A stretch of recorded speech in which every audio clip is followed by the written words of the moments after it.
Galing breaker ang line to, dito i-connect sa line to ng tatlong receptacle.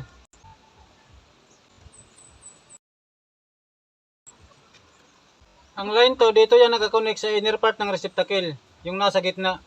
Ang line 1 naman, galing breaker, dito i-connect sa switch, itong walang tagging. Ang dulo nito, dito i-connect sa trigang switch, dito sa may jumper. Itong may tagging na isa, return ito ng switch number 1.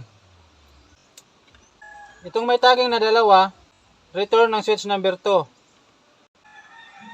Itong may tagging na tatlo, return ng switch number 3. Ang dulo nitong return ng switch 1, ito. Dito i-connect sa receptacle number 1. Ito ang wire niya. Ang dulo ng return wire ng switch number 2, ito. Dito i-connect sa receptacle number 2. Ito ang wire niya. Ang dulo ng return ng switch number 3, ito. Dito i-connect sa receptacle number 3.